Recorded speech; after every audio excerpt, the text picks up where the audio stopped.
اعوذ باللہ من الشیطان الرجیم، بسم اللہ الرحمن الرحیم۔ میں ہوں زہر احمد خان اور آپ دیکھ رہے ہیں ابلاغ ٹی وی۔ کچھ دنوں غیر حاضری رہی، آپ سمجھ لیں کچھ مصروفیات تھیں، کچھ صحت کے معاملات تھے، اس وجہ سے ہم حاضر نہ ہو سکے۔ اب ہم دوبارہ آپ کی خدمت میں حاضر ہیں۔ ان دنوں میں بہت ساری خبریں گزر گئیں، بہت سارے واقعات گزر گئے۔ وزیر اعظم نے قوم سے ٹیلی فونک گفتگو بھی کر لی، پی ڈی ایم بھی آ گئی اور بہت سارے ایسے مسائل آ گئے۔ اسٹیٹ بینک کا بل بھی پاس ہو گیا، اپوزیشن کو سینٹ میں شکست بھی ہو گئی جبکہ اپوزیشن وہاں اکثریت میں تھی۔ خبریں تو بہت ساری تھیں، ہم نے بھی بہت زیادہ دوری محسوس کی اور تشنگی محسوس کی۔ بہرحال اب وزیر اعظم نے جو ہے چین کے میڈیا کو انٹرویو دیا ہے، وہ سرمیائی اور اولمپکس میں جا رہے ہیں، تشریف لے کے جا رہے ہیں۔ اس سے پہلے کہ ہم تفصیلات میں جائیں اور آپ کو ان خبروں کے بارے میں بھی آگاہی کرائیں، آپ نے اگر ابھی تک ابلاغ ٹی وی کو سبسکرائب نہیں کیا تو پلیز اسے سبسکرائب کیجئے، یہ ہے آپ کی آواز۔ جی ہاں، ہم بتا رہے تھے کہ وزیر اعظم نے چینی میڈیا کو انٹرویو دیا اور وہ کہہ رہے ہیں کہ میں انتہائی بے چینی سے انتظار کر رہا ہوں کہ جب میں چین جاؤں گا۔ چین بھی اس بات کا متمنی ہے، وہ چین کے نظام سے بھی متاثر ہیں اور خصوصی طور پر اس حوالے سے جب وہاں کے چینی میڈیا کے جرنلسٹوں نے ان سے سوال و جواب کیے تو انہوں نے کہا کہ چین نے جو ہے 70 کروڑ لوگوں کو سطح غربت ہے اس سے نکالا اور یہ ایک ریکارڈ ہے، کہیں دنیا میں ایسے نہیں ہوا۔ اور یہ کیسے ممکن ہوا؟ یہ ایسے ممکن ہوا کہ وہاں سے انہوں نے معیشت جو ہے وہ مضبوط کی، اپنی پیداوار جی ڈی پی کو بڑھایا اور جب انہوں نے ارن کیا، پیسہ کمایا تو وہ پیسہ جو ہے وہ عوام تک منتقل کیا۔ اس سے وزیر اعظم جو متاثر ہیں اور وہ کہتے ہیں کہ ہم بھی کچھ ایسا ہی کریں گے، لیکن ہمارے یہاں سرمایہ دارانہ نظام ہے۔ کہنے کو تو پارلیمانی نظام ہے، کہتے ہیں صدارتی نظام بھی آ رہا ہے، مگر یہاں تو غریب جو ہے غریب سے تر ہی ہوتا جا رہا ہے۔ کچھ مخصوص خاندانوں کے پاس دولت ہے اور وہ دولت پر قبضہ جما کے بیٹھے ہوئے ہیں۔ کرپشن کی وجہ سے انہوں نے دولت کے پہاڑ کھڑے کر لیے ہیں، جیسا کہ آپ کو معلوم ہے۔ حکومت بھی ایڑی چوٹی کا زور لگا رہی ہے مگر ابھی تک ایسا نہیں ہوا۔ اسی دوران جب ہم آپ سے غیر حاضر رہے، جہاں اسٹیٹ بینک کے حوالے سے بل پاس ہوا، وہاں پر فوجداری کے مقدمات جو تھے، وہ قوانین جو تھے، ان کے حوالے سے بھی حکومت نے ایک بہت بڑا بولڈ سٹیپ لیا۔ اب وہ قوانین آ گئے، اب اس میں عدالتوں کو اور سب کو محدود کیا گیا ہے، انہیں پابند کیا گیا ہے کہ وہ 9 مہینے کے اندر کسی بھی مقدمے کا فیصلہ سنانے کے لیے پابند ہے۔ ہم اس بات کو بہت انتہائی اہمیت دیتے ہیں کہ بہت اچھا اقدام ہے۔ اللہ کرے کہ اس پر عمل ہو جائے کہ 9 مہینے میں ہو، اور اگر ایسا نہیں ہوا تو متعلقہ جج یا عدالت اور ادارے اس بات کے جواب دہ ہوں گے، ان کی سرزنش ہوگی، ان سے پوچھا جائے گا کہ اتنا وقت گزرنے کے بعد فیصلہ کیوں نہیں ہوا۔ عدالتوں کا ریکارڈ جا کر چھان بین کیا جائے تو پتہ چلتا ہے وہاں تو لاکھوں کے جو ہیں مقدمات لوور کورٹ سے لے کے سپریم کورٹ تک فائلوں کی نظر ہے، پڑے ہوئے ہیں، تاریخیں ہی نہیں آتی۔ کئی قیدی تو بیچارے تاریخوں کے آنے کے انتظار میں کئی سال جیلوں میں بھگت لیتے ہیں، اپنی زندگیاں جوانیاں گزار بیٹھتے ہیں۔ بلکہ کچھ تاریخ یہ بھی بتاتی ہے کہ کئی قیدی بیچارے وہاں پر فوت ہو گئے اور انہیں بعد ازاں باعزت بری کر دیا گیا۔ یہ تو ہے ہمارا نظام عدل کا ایک آئینہ ہے۔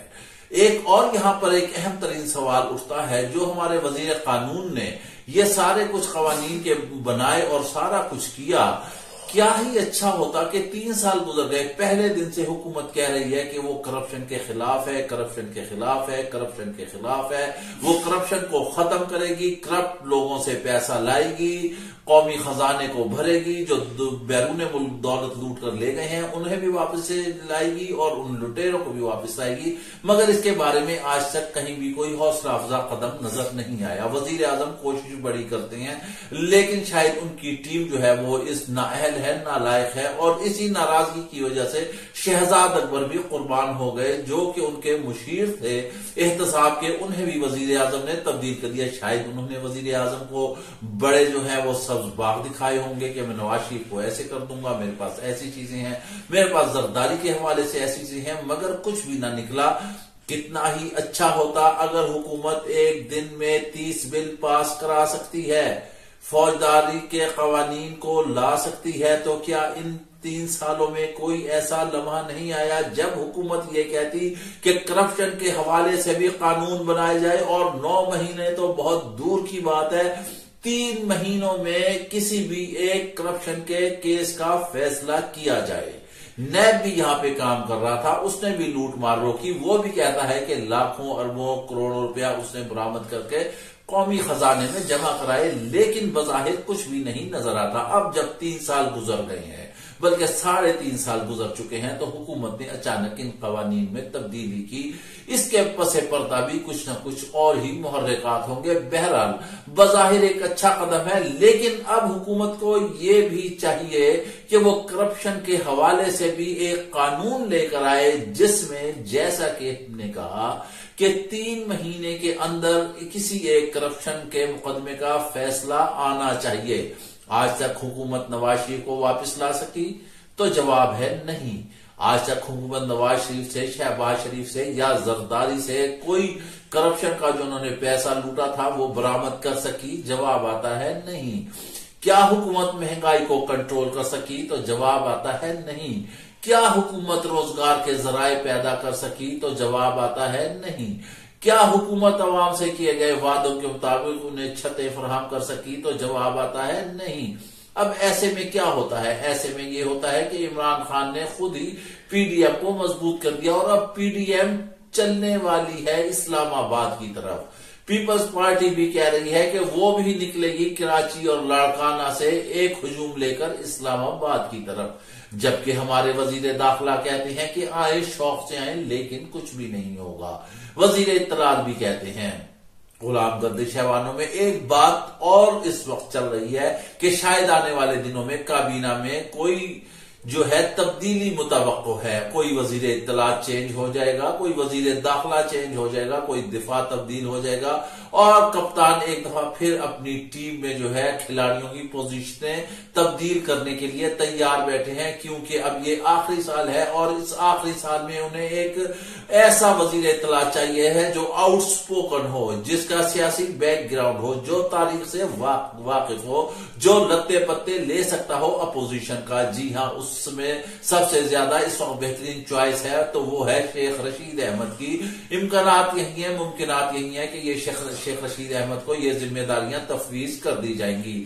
بات ہماری اور شروع ہوئی تھی کہ وہاں سے کہ عمران خان نے انٹرویو دیا ہے چین کے میڈیا کو، انٹرویو بہت اچھا لیا، ان کے نظام سے بھی متاثر ہوئے، لیکن عملی طور پر کچھ نہیں کیا۔ اگر چین ماڈل سے عمران خان متاثر ہے تو وہ دیکھ لے کہ انہوں نے کرپٹ لوگوں کے ساتھ کیا کیا، اور اگر کوئی کرپشن کرنے والا منسٹر یا کوئی عہدیدار پکڑا جاتا ہے تو حکومت کیا فیصلے کرتی ہے۔ آپ حوصلہ کریں، آپ بولڈ قدم اٹھائیں، آپ کرج پیدا کریں، آپ بہادر بنیں، آپ نظام عدلیہ کو اس حوالے سے پابند کریں کہ صرف 3 مہینے کے اندر کرپشن کے مقدمے کا فیصلہ کر دیا جائے، تو آپ دیکھیں کس طرح کرپشن ختم ہوگی۔ ہمیں اچھی طرح یاد ہے چلتے چلتے ایک چھوٹا سا واقعہ کہ لاہور میں ایک معصوم بچے پپو کا قتل ہوا تھا، کافی عرصے پہلے ضیاء کا دور تھا، اور اس دور میں جو ان کے ملزمان تھے، جو قاتل تھے، جنہوں نے بچے کے ساتھ زیادتی کی تھی، انہیں سر عام پھانسی پر لٹکا دیا گیا تھا، اور وہاں پر 6 مہینے تک کوئی ایف آئی آر ایون ایک جھگڑے تک کی نہیں درج ہوئی تھی۔ یہ ہوتا ہے عمل۔ اگر وزیر اعظم ایسا کرتے ہیں، 3 مہینے کے اندر اندر جس نے بھی کرپشن کی ہے اس کو پکڑتے ہیں، پابند سلاسل کرتے ہیں، اور ہماری محترم عدلیہ اس کے حوالے سے فیصلہ دیتی ہے اور اس پر عمل ہوتا ہے، تو ہمیں کسی ماڈل کی ضرورت نہیں، نہ چین کے ماڈل کی، نہ امریکہ کے ماڈل کی، کسی کے بھی نہیں۔ ہمارا اسلام ہی کافی ہے، ہمیں جو قرآن اور سنت اور جو اللہ کے احکامات ہیں جو بتاتے ہیں وہ ہی کافی ہیں، ان پر عمل کیا جائے تو ہم آٹومیٹک جو ہے ہماری ریاست آگے بڑھے گی اور ترقی کرے گی۔ اس کے ساتھ ہی آپ ہمیں اجازت دیجئے، اپنا خیال رکھیے گا، اللہ حافظ۔